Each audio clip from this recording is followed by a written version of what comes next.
Welcome back to the Immersive English Podcast, episode number 5. My name is David, I'm your host, and I've got a guest with me today, my friend Cameron. Cameron, thanks for taking the time to come on the show. Thanks for having me. So for those of you listening, I went to university with Cameron, and we studied German together, and I just wanted to have him on the show because he's one of these people that is really good at learning languages, and he just seems to have kind of a natural talent for it. Actually, I don't think I ever told you this, Cameron, but when I first met you, I was a little bit jealous of you because your German was so good, and I felt like it was much better than my German, especially considering I felt like I had put much more time into learning it than you had. And so I was a little bit jealous. Well, you definitely put more time into it because I remember being jealous of you since you could actually answer the questions the professor would ask since you bothered to do the homework. Yeah.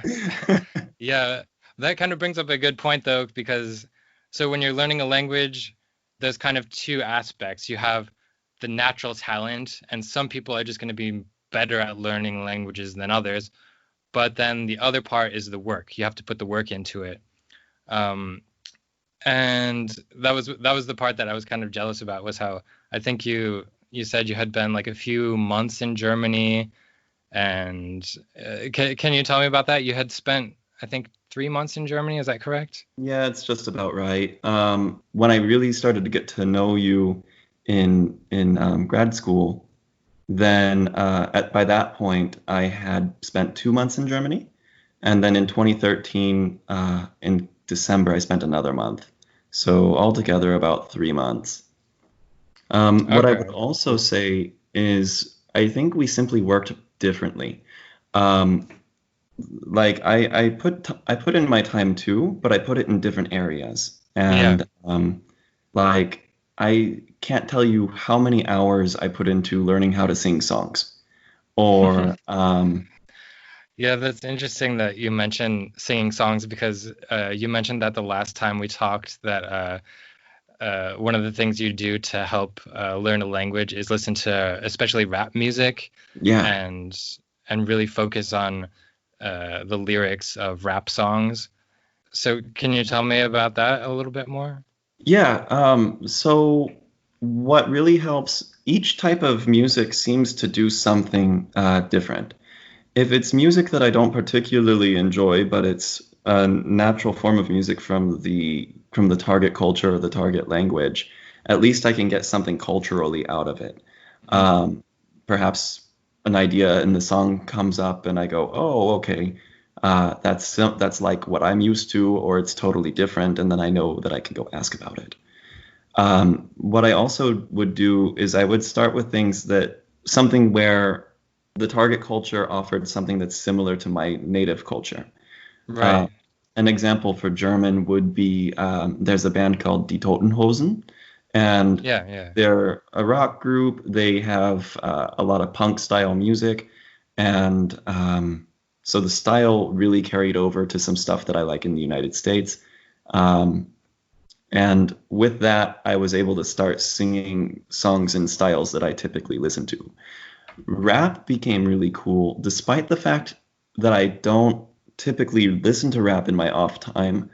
On my off time. I did discover that it's extremely useful for fluency because you have to be able to talk quickly.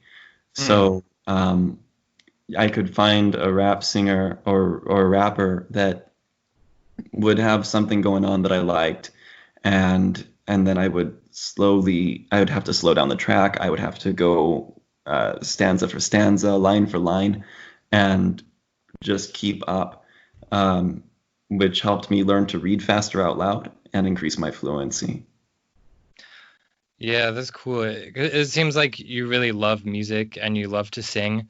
So you were able to find a way that you could do something you loved and also be learning a language at the same time. So I could imagine that that's really good for your motivation, keeping up your motivation. And the other thing too is like, because I feel like you are really good. That's one of the talents that you have. I don't know if it's a talent or a skill, but your pronunciation in German, at least I can say, is really good. And it seems like maybe the music helped you improve your pronunciation in German. Is that correct? I think so. Also, thank you. I think so, but what's really interesting to me is I've been told, like, so singing wise, I'm a bass, and one of the most famous bass singers, I mean, maybe someone could say he's more of a baritone, but I think he's a bass, is Till Lindemann from Rammstein. And um, I was super lucky in a lot of ways because, first of all, Rammstein is a heavy rock band, so I really like that. Secondly, Lindemann and I have a similar vocal range, and thirdly, that music is super vulgar. Like he just says some of the worst, most horrible things that you could ever imagine, which is phenomenal for language learning because you remember it. Um, Yeah. so like it's shocking. And I remember when I first was hearing the stuff, there was like a very militaristic cadence to it. Um, and it was everything I needed. Well, later, I would be singing in Germany, and some friends of mine would laugh. They would say, "Oh my God, Cameron can sing this better than we can." Um, they also found that when I was singing, my accent was less noticeable while singing as Hmm. opposed to when speaking. Yeah, So I that makes am not sense. entirely sure about this, but I've also heard stories of people that are stutterers being able to sing better, like Ozzy Osbourne, for example, than they can actually speak. Huh. Where like when they sing, they don't stutter. Huh. Yeah, So that's interesting. I suspect, and I think I've even read some things that suggest that the brain is hitting different spots or accessing different areas when you're singing. I do think that some of the progress for singing and accents carries over because again, it helps with the fluency. You start to pick up on certain things where you're like, oh, okay, I sound different from the singer, and you make the proper adjustments. But I still have a something of a noticeable accent in my foreign languages. Actually, it's weird. I feel like I have an accent that is sounding kind of foreign in all of my languages. But but yeah, either way, singing definitely helped with all of that too. So for the people listening who are obviously trying to improve their English, you would recommend listening and singing along to music. Is there anything else that you would recommend people do to help improve their English? Yes. So obviously, get don't be shy. Being timid is not going to help you. Be ready to make mistakes. If anything, be excited to make mistakes. Like, I love the stories that I have from my language mistakes. Typically, I don't get into too much trouble, and sometimes you can play with it. So, I've said dumb things like in Spanish. I wanted to say I was embarrassed about something. I ended up saying I was pregnant. Um, Yeah, and because the then words are similar. yeah, and then in German, I didn't know how to say that somebody wasn't smart without saying he was dumb, and I didn't want to say dumb. So I remember saying somebody didn't have a lot of pain in his head because I thought that the word Schmerz was smart because they to me sound similar, even though Schmerz is pain. So I tried to say someone Yeah. didn't have a lot of smarts in his head. And then the German people that I was talking to, they already spoke English too, and they just laughed and let me continue with my mistake. Um, then, as you get to be more advanced, I remember eventually you get to a point to where you can totally play.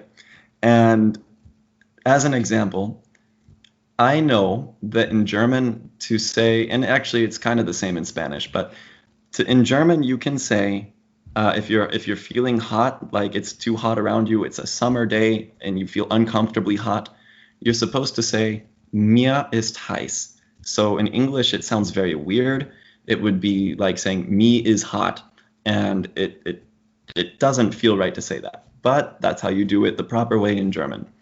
Because if you don't do it that way and you say it the English way in German, you say ich bin heiß, it means that you're horny, or in other words, you want to have sex.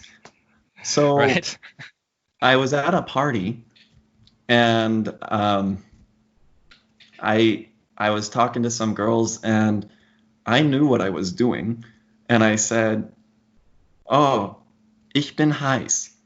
And one girl was like, "No, no, no, no, no." I mean, obviously in German, but no, no, no, no, no. You need to say, "Mir ist heiß." Yeah, what you just said is totally different.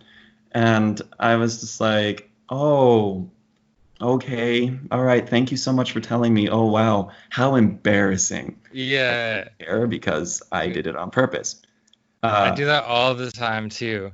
Like you intentionally make a mistake just because it ends up being a good topic of conversation and it's kind of funny. um, I feel like every conversation I have, I learn something new, and learn to Mm, embrace them. You're gonna have a funny joke to talk about later, and ultimately, you can actually even use the fact that people give you a lot of leeway. So, yeah. other things are try to change as much of your day to day as you can with switching things out that you're already familiar with. So, like if you use Facebook or other online applications, change them to the language that you want to learn to use. If you happen to be in a place where video games are normal, you have access to that, go on ahead and switch those to the language that you want to. Like there are all kinds of virtual worlds where dialogues and expressions are 100% translated, and you actually even give them input. You can that they give you as options. So play the video games in those languages. Don't be afraid of children's books. Again, this goes back to not being shy. Um, Read kids' books because ultimately that little kid, that 3-year-old, speaks more of the language you're learning than you do. My conversation with Cameron goes on. I'm going to stop it for now, and you can listen to the rest of the conversation in the next podcast. I hope you found some of the things he said useful. One of the main takeaways for me was that you should have fun when you're learning a language. It shouldn't be boring, whether you're reading children's books or listening to music and singing along, whether you're going out and doing social activities and trying not to be too shy and not being afraid to make mistakes. The key is just to have fun with it because you're at the end of the day you're not going to learn unless you have fun. So as I said, we'll continue the conversation on the next episode. Until then, thanks for listening, and I'll talk to you next time.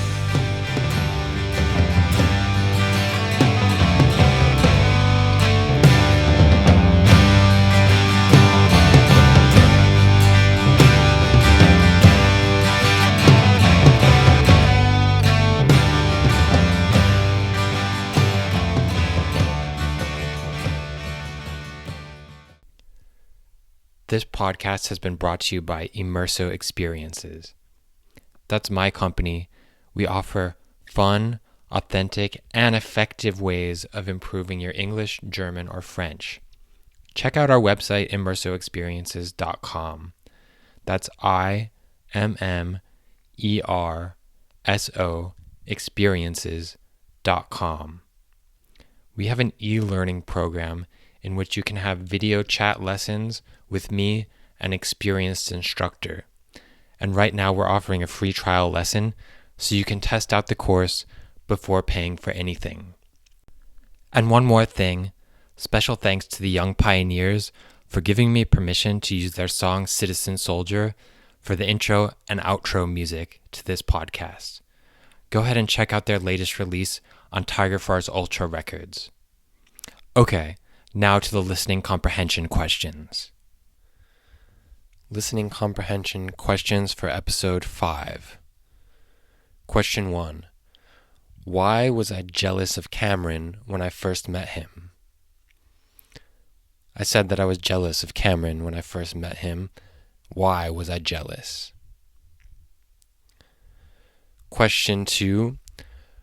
Which two main aspects of your target language can you improve by singing? Cameron recommended that you listen to and sing along to music because it can help you improve which two aspects of speaking English in your case. Question 3. Another piece of advice that Cameron gave was don't be shy and don't be afraid to make what?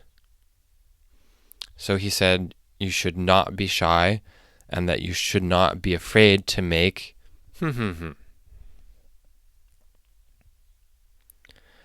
Question 4, last question. Cameron also advised that you change something into your target language. So you're learning English, you should change something into English. And what did he suggest that you change into English? He said actually 3 different things that you should change into English. The answers to these questions can be found on our website, immersoexperiences.com.